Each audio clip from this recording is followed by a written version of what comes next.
Desplazamiento estelar, con Horacio Berbisky, Manuela Iriani y Marcelo Figueras. Domingos de 9 a 11. Por la 530.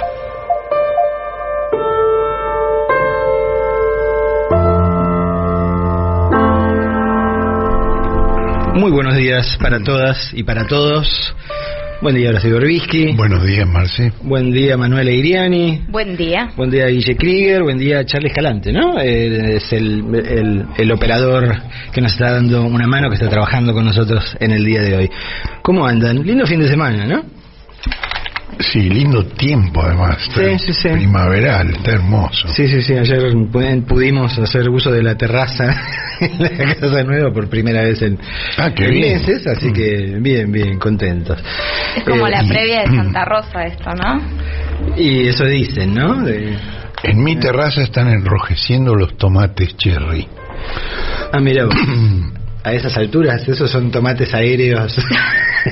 Sí. Porque el señor Berbisky vive en un piso muy alto, nada más, es lo que digo. Sí, pero además fue una cosa tan curiosa, porque yo nunca los planté. ¿Se plantaron solos? O sea, debe haber... Después reconstruí lo que pasó. Ah. Tengo una compostera. Y al poner el compost en las macetas, evidentemente estaban las semillas de los cherries, y entonces en todas las macetas brotaron unas plantas hermosas, enormes, unas flores amarillas bellísimas. Qué lindo. Y tengo una cosecha de centenares de tomates, que además probé uno ya y está muy rico. Qué bueno poder hablar de estas cosas, ¿no? Podemos sostenerlo así un rato. Podríamos tratar de seguir en este tono y de pensar en cosas lindas y pensar en cosas ricas que ocurren. Hay que hacer un programa de radio así. Y no en cosas que apestan. No en cosas que apestan, claro, como el Poder Judicial argentino, ¿no? Según definió Cristina. Y lo dijo al anunciar que iba a recusar al fiscal Diego Luciani, al juez Rodrigo Jiménez Uriburu y al camarista Mariano Llorens, por las fotos que los muestran como parte del equipo de fútbol la Liverpool, que juega en la cancha de la Quinta de los Abrojos del expresidente Macri, que publicó Raúl Colman. Después dijo que también iba a recusar al juez Jorge Gorini. Gorini presidió la sesión de ayer del tribunal, del viernes, perdón,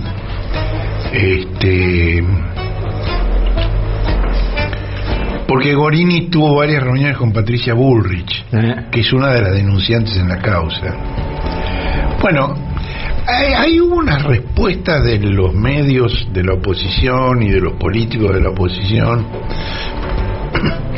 que en forma unánime dijeron que en vez de atacar a los jugadores, los acusados, específicamente Cristina, deberían presentar pruebas que demostraran su inocencia en la causa por las obras viales en Santa Cruz.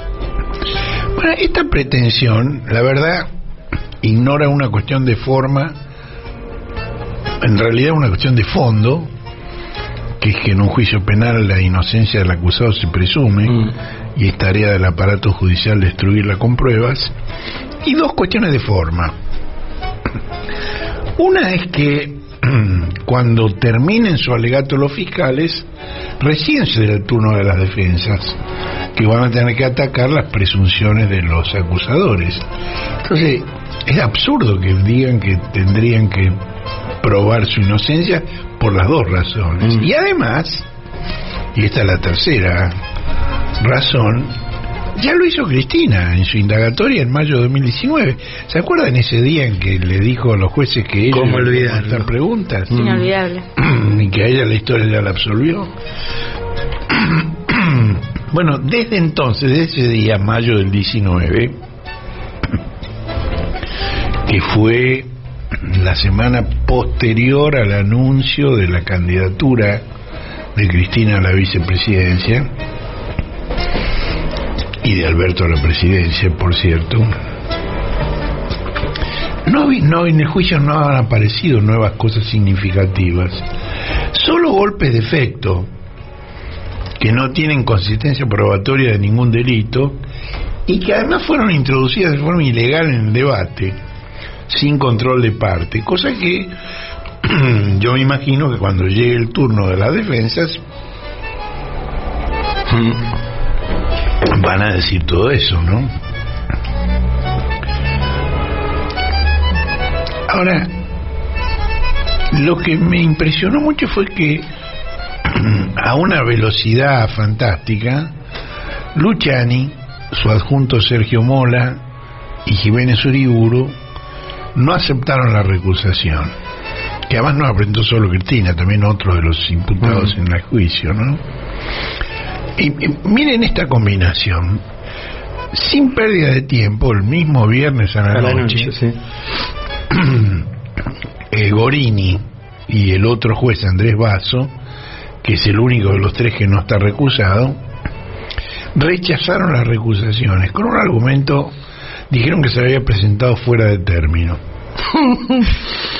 Estaban vencidas, lo cual, digo, sí, deberían haberse presentado en el año 18, pero acá se trata de lo que el código llama una causal sobreviniente, es decir, algo que ocurrió después.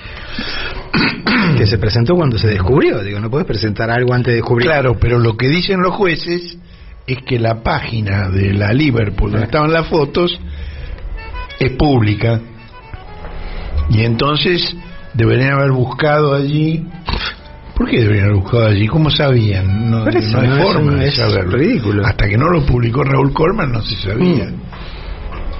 Es un argumento, pero no solo eso, mira, la página de la Liverpool era pública, pero en cuanto se publicaron esas fotos, y además yo entré por otras razones que vamos a contar luego, la convirtieron en privada.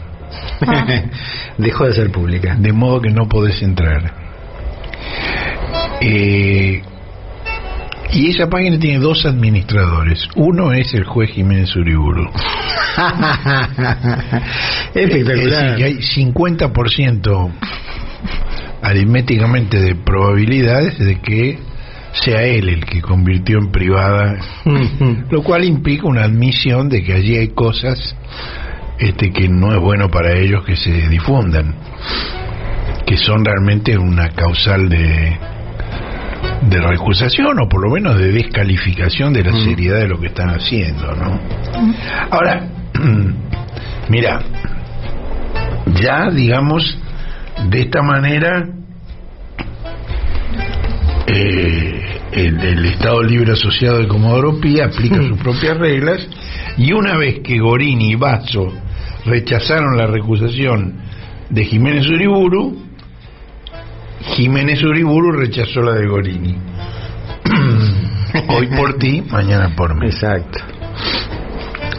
Por supuesto, las defensas van a apelar. Y entonces, ¿quién va a resolver? Tatán, tatán.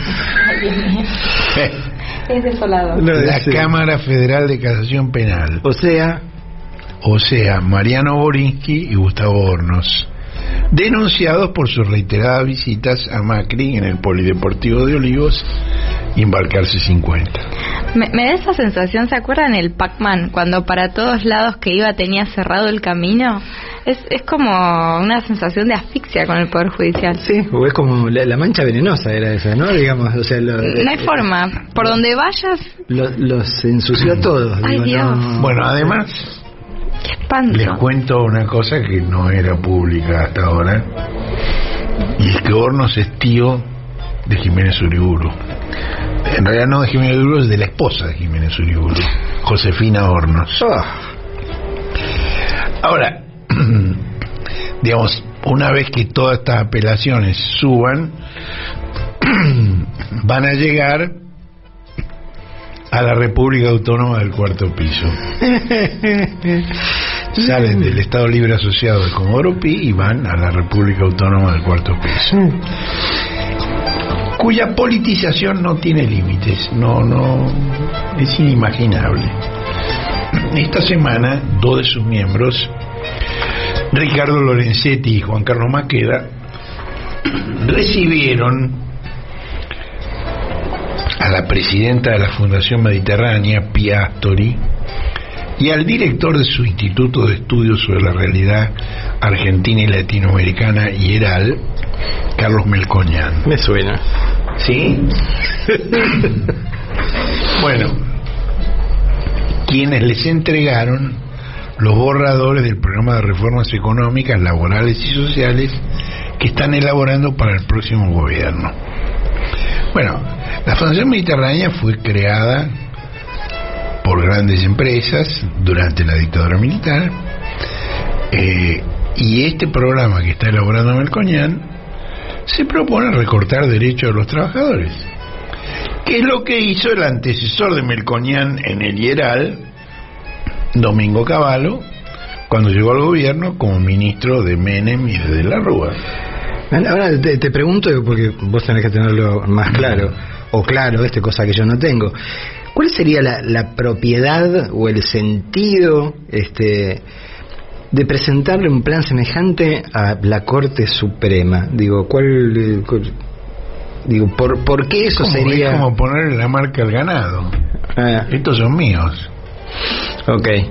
Y las fotos que se publicaron de esas entregas del plan de recorte de derechos laborales, gente muy feliz, son impresionantes, porque está en una está Melconian y Astori con Ricardo Lorenzetti, y en la otra están los mismos más Sebastián Bagó, que es vicepresidente de la fundación y que es, digamos, uno de los grandes empresarios laboratorios farmacéuticos, que son algunos de los que están en punta en el aumento de precios, muy sonrientes,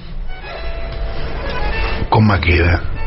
Digo, yo entiendo que Melconian, Astori y Bagó se rían. Ahora, ¿de qué se ríen Maqueda y Lorenzetti? ¿O de quién se ríen? ¿De Manuel Eliani? Probablemente. ¿De Marcelo Figueras? De todos nosotros, ¿no? Bueno, esos son los jueces que, junto con el presidente y el vice del tribunal, Horacio Rosati y Carlos Rosenkrantz, declararon inconstitucional la conformación del Consejo de la Magistratura, que tenía 15 años de vigencia. Ustedes se acuerdan de Rosati y Rosenkrantz, fueron enviados por decreto en comisión a la Corte Suprema por Macri en cuanto asumió la presidencia.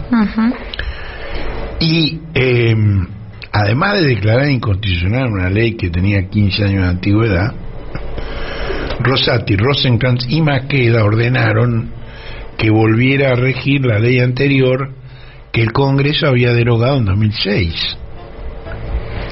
La Corte puede declarar inconstitucional una ley, pero no puede ordenar la vigencia de otra ley que fue derogada.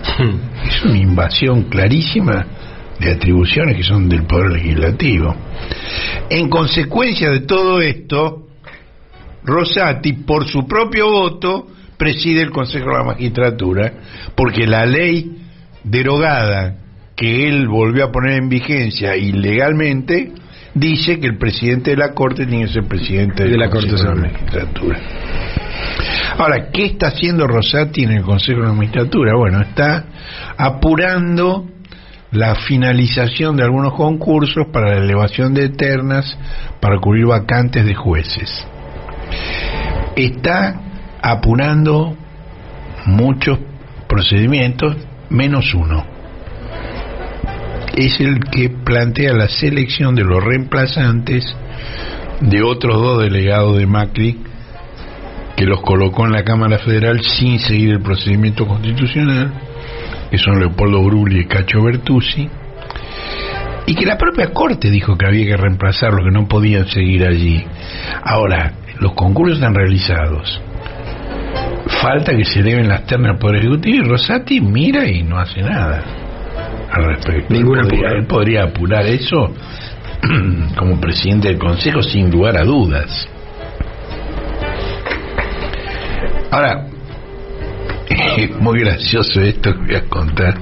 El operador judicial de Clarín, Daniel Pedro Santoro, un poco devaluado, consultó a abogados procaces y usurreristas, quienes negaron que integrar un equipo de fútbol sea causal de recusación.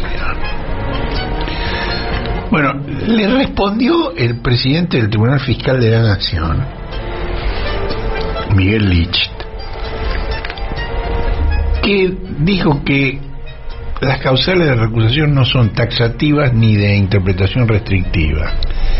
El derecho a un juez imparcial, dijo, confirma el elenco de derechos fundamentales que hacen al debido proceso, y su interpretación debe ser considerada siempre bajo la pauta rectora del principio pro homine. Yo ahí escribí, como no tomó el curso Micaela, Miguel Lich escribió pro homine y no pro femina o pro persona. Y en la madrugada de hoy me escribió Miguel Lich con el diploma de que sí tomó el curso, pero se ve que lo tomó en castellano y no en latín. O en todo caso hay que avisarle al ministerio que el curso tiene, para jueces tiene que incluir latinazgos, porque si no, no. Sí, el Poder Judicial y el curso Micaela, digo, no funciona. Ahora, ese argumento de Lich, en realidad, el que lo desarrolló en detalle fue Rosati. Hace muchos años, hace 15 años, cuando era ministro de Justicia y Derechos Humanos de Néstor Kirchner, Rosati recusó al juez Claudio Bonadío. El doctor Glock quería indagarlo por abuso de autoridad. Quería indagarlo a él, a Rosati, que estaba acusado en una causa sobre la situación en las cárceles federales, y Rosati lo recusó. Presentó un escrito que es casi un tratado de 200 fojas, no, mejor dicho, con 200 fojas de prueba documental, y fundamentó la falta de imparcialidad de Bonadío, y dijo, y este es un largo párrafo que voy a leer: lejos está de exigirse constitucional y legalmente parcialidad manifiesta, como causal de procedencia de la separación. Es suficiente fundamento la parcialidad aparente, un concepto cabal según el cual basta el peligro real o entendimiento o presunción razonable de que pueda haber actuado o actuar parcialmente. Frente a la antigua interpretación restrictiva de las causales de recusación, prevalece hoy el criterio según el cual, incluso aún excedido el catálogo de causales previstas en los reglamentos procesales, la separación debe admitirse cuando se den las circunstancias que comprometen la imparcialidad del juzgador, porque el apartamiento constituye un atributo del procedimiento en el sentido de evitar toda parcialidad posible, inclusive la que no procede de la intención o de la mayor o menor prudencia del que juzga, y aún la absolutamente inconsciente. Sigue Rosati: afirma la Corte en un fallo que la estrecha vinculación entre el instituto de la recusación y el derecho a ser oído por un juez imparcial nunca ha sido ajena a la jurisprudencia del tribunal.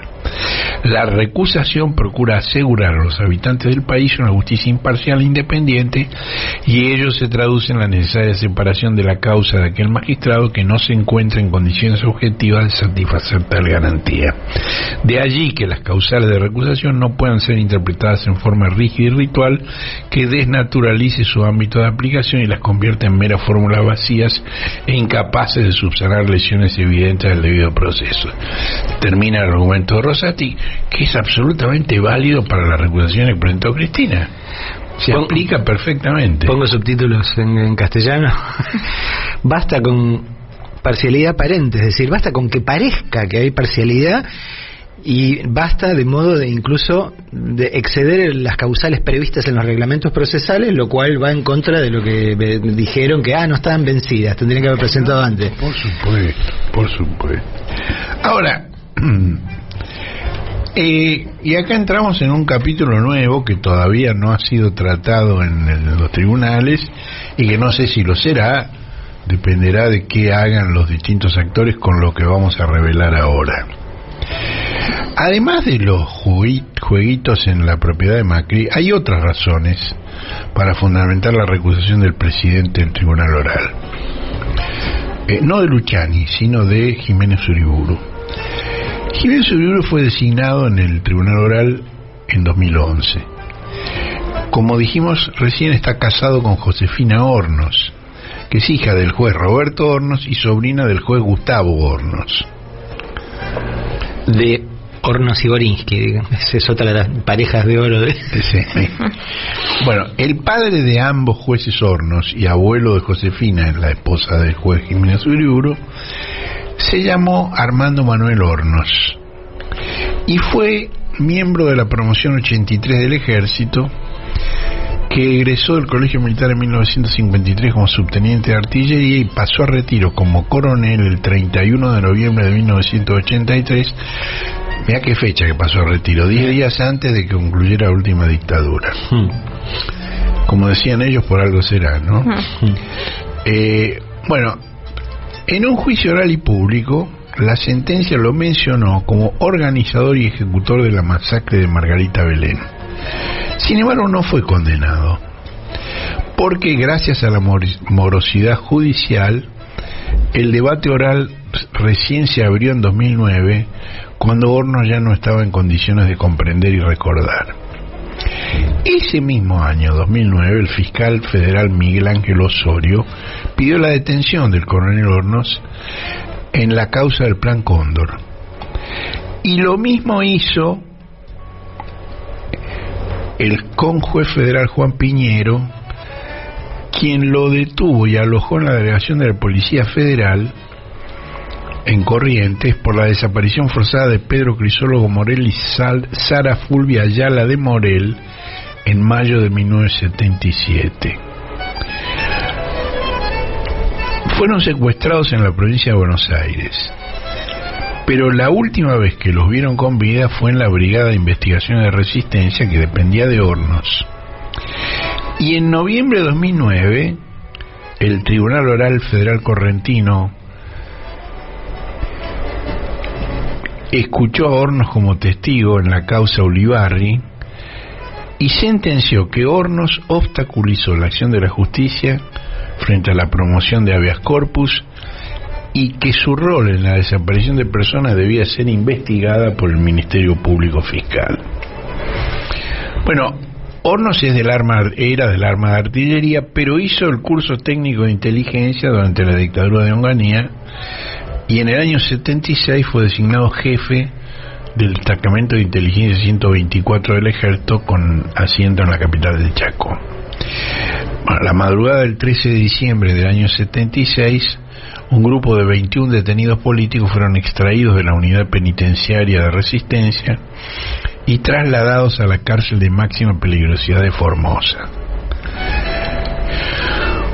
Esto es muy tremendo. Fueron maniatados, encapuchados, sumergidos en una bañadera, fueron golpeados hasta atontarlos por un grupo de militares del destacamento de inteligencia que dirigía Hornos y por agentes de investigación de la policía chaqueña que también dependían de Hornos. En la audiencia en el juicio de los comandantes de 1985, un miembro de la CONADEP chaqueño, Edwin Tissenbaum, contó los detalles de la confesión que le tomó en su lecho de muerte a un parapolicial que había sido herido por un oficial de la policía del Chaco. Se llamaba Eduardo Pío Ruiz Villasuso, el agonizante. Y Tissenbaum lo visitó en la sala de terapia intensiva con un médico y un escribano que certificaron su lucidez. Bueno, y ahí contó todos los detalles de cómo fue, quiénes fueron. Todos los que, digamos, dependían de Hornos fueron condenados en 2011 por homicidio agravado por alevosía en la causa del Tribunal Oral en lo Criminal Federal de Resistencia, en la que yo fui querellante como presidente del CELS con el patrocinio de Carolina Barsky. La sentencia fue pronunciada el 11 de julio de 2011 y dice que la masacre fue decidida por el Consejo del Área 233, Grupo de Artillería 7, que lo componían, ese consejo que decidió la masacre, el general Cristino Nicolaides, comandante de la 7ª Brigada de Infantería, el jefe del Área 233, coronel Jorge Alcides Larrategui, y Armando Manuel Hornos, a cargo del Destacamento de Inteligencia 124. Y publicó el facsímil del fallo donde lo menciona. Además, el tribunal, porque primero intervino la justicia provincial chaqueña y la fiscal Vanegas chaqueña dijo que Nicolaides le encargó a Hornos, comillas, la planificación, coordinación, dirección y ejecución del plan de eliminación física de 21 subversivos de ambos sexos. Ambos sexos es una expresión graciosa, ¿no? Quiere decir que había hombres y mujeres, ¿no? Exacto. Bueno, en el año 85 Hornos fue indagado por estos crímenes, pero la ley de violencia de vida paralizó la investigación. En marzo del año 1, a pedido del CELS, esa ley fue declarada nula e inconstitucional. Y en mayo de ese mismo año, 2001, me presenté en el Juzgado Federal de Resistencia a pedir la reapertura de la causa por Margarita Belén. No fui solo. ¿Ah, no? No, me acompañó otra persona. Aparte de Carolina Barqui, que era la abogada, me acompañó la diputada Elisa Carrió, chaqueña. ¿Cuántas vidas para hacer la denuncia? Bueno, en 2003, el juez federal Carlos Skidelsky accedió a lo solicitado y ordenó las detenciones y las indagatorias. En 2009, Hornos declaró como testigo en otra causa por la desaparición de Vicente Ayala ante el Tribunal Federal Oral de Corrientes. Ahí en Corrientes hay un centro de comunicación comunitaria que hizo una publicación sobre el tema, donde dijo que el ex hombre fuerte de la inteligencia militar en los años de plomo se mostró como un anciano temeroso con voz dubitativa. Aclaró al tribunal que podía equivocarse porque no recordaba bien aquella época. Con bastón, y tenemos la foto de Hornos con el bastón, y andar cansino, parece querer dejar en claro que es un anciano muy deteriorado, escribe el Centro de Comunicación Comunitaria. Y la verdad lo demostró el deterioro al declarar que el Destacamento de Inteligencia no tenía registro de los nombres de los detenidos, nada menos, y se limitaba a sacar informes sobre situación económica y esas cosas. Pasaron cosas, ¿no? Sí. Sí. Bueno, real o fingido, su deterioro lo salvó del juicio y de la condena en la causa de Margarita Belén. Y murió en octubre del año 18 en olor de impunidad biológica. Bueno, entre la dictadura y su muerte, en la década de 1990, Hornos trabajó como asesor del Senado en la Comisión de Acuerdos que presidía el chaqueño Deolindo Felipe Vittel.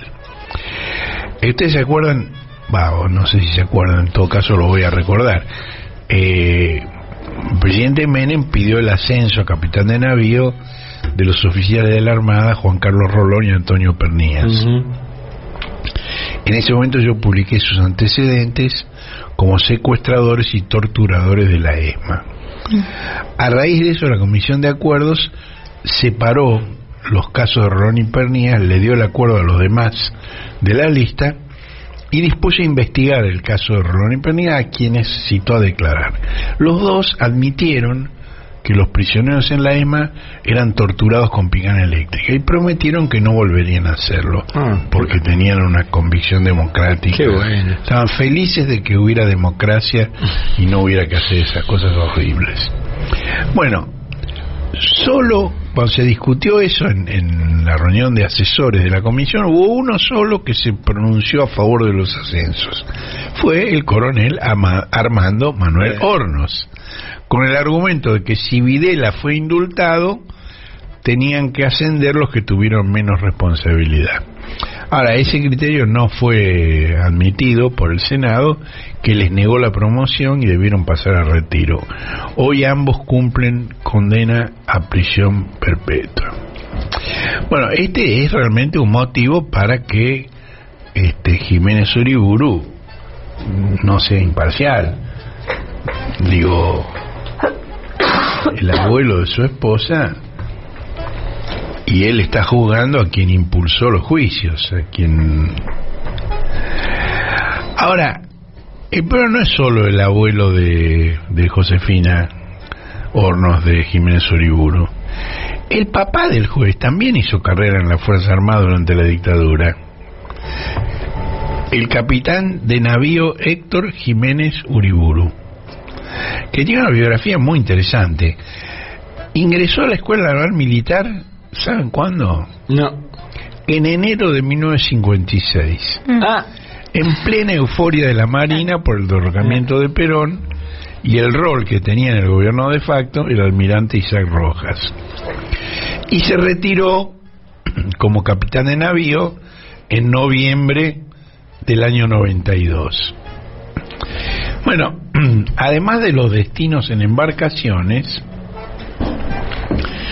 en 1982 y 1983 ocupó cargos de confianza política, muy cerca de los dictadores Galtieri y Viñone, porque fue subdirector de ceremonial de la presidencia en 1982 y director en 1983. Y como tal le tocó coordinar los detalles de la visita a la Argentina del Papa Juan Pablo II durante la Guerra de las Malvinas. Bueno, esto es meramente anecdótico, pero su tarea como jefe de ceremonial en la visita del Papa no fue muy encomiada. Hay un libro que escribió su camarada Jorge Sáenz, que entonces era jefe de ceremonial de la Armada y que fue uno de los que tenía que coordinar con ceremonial de la presidencia.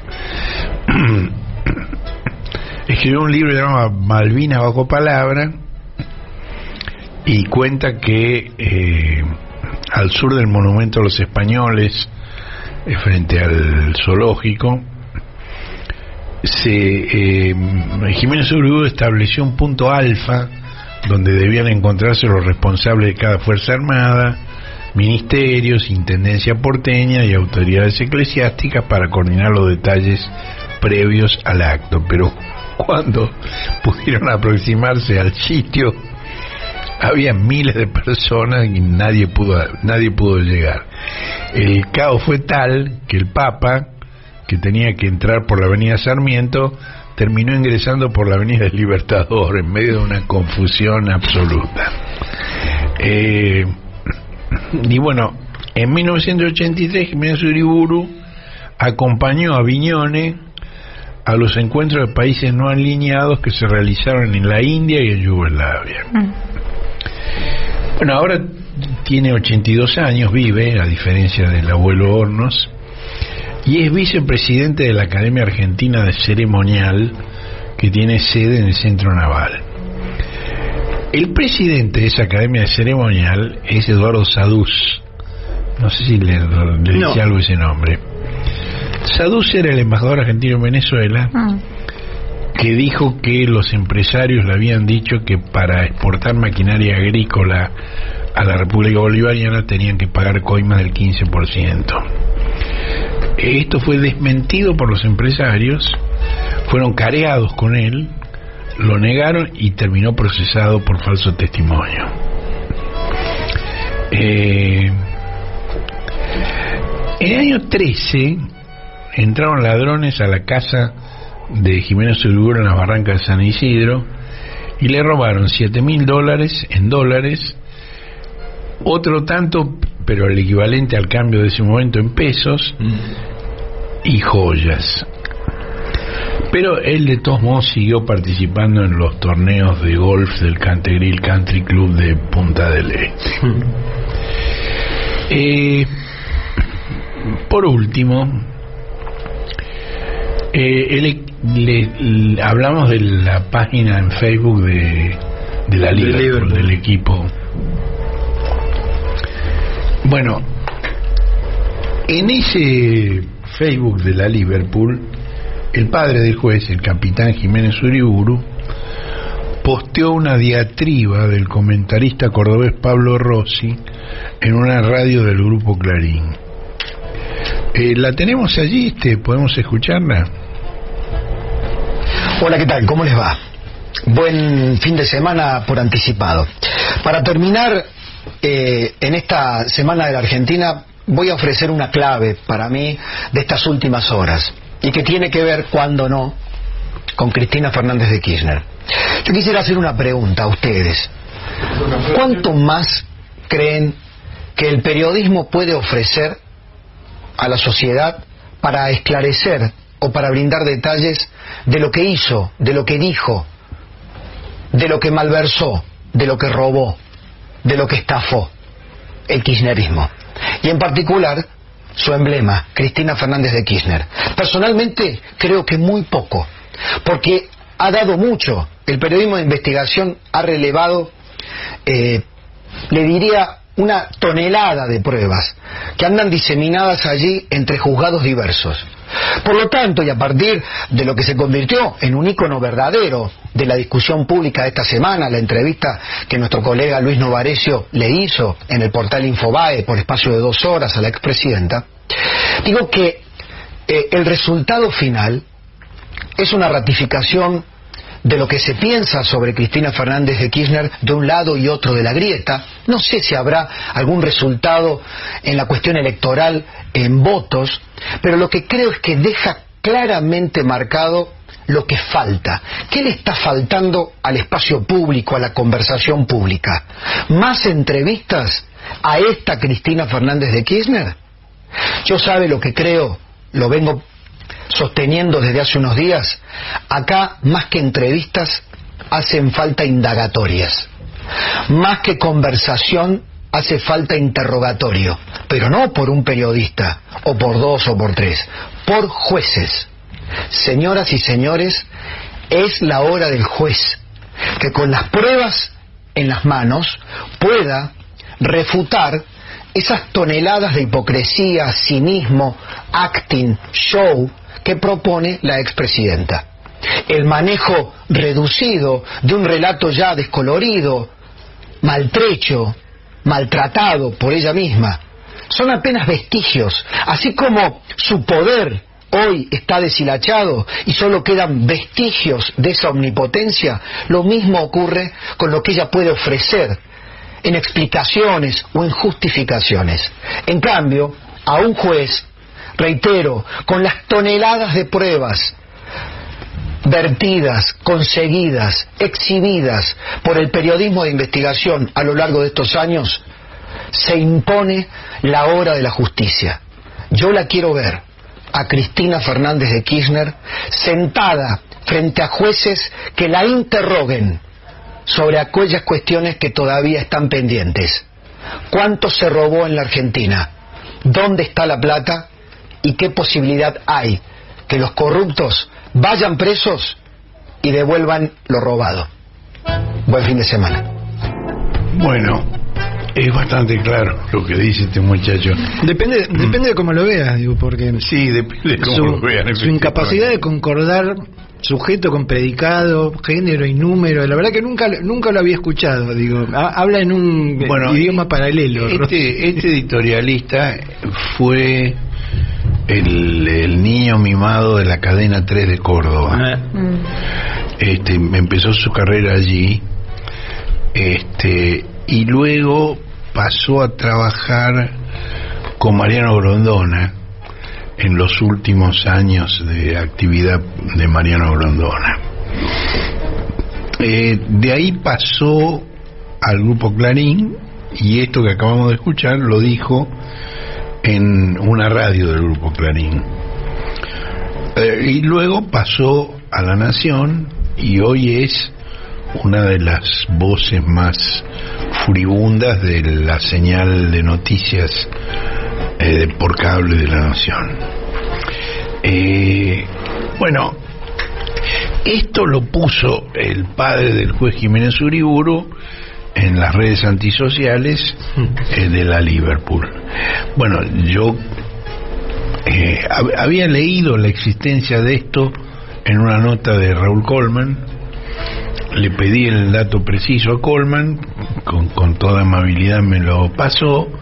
Fui a la página, entré, escuché esto, lo grabé, lo tengo en mi computadora, y quise insertarlo en la nota. Ahora, cuando lo inserté en realidad, pero en una revisión posterior de la nota veo que no está el acceso posible. Estaba bloqueado.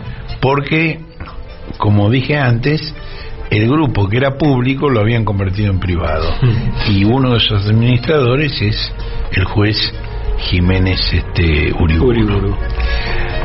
Lo cual es claramente una admisión, digamos, de que eso es una causal. Si no, no lo hubiera sacado.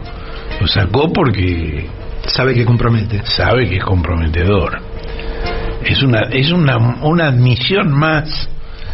Ahora, lo que pasa es que el capitán Jiménez Uriburu, el capitán de navío Jiménez Uriburu,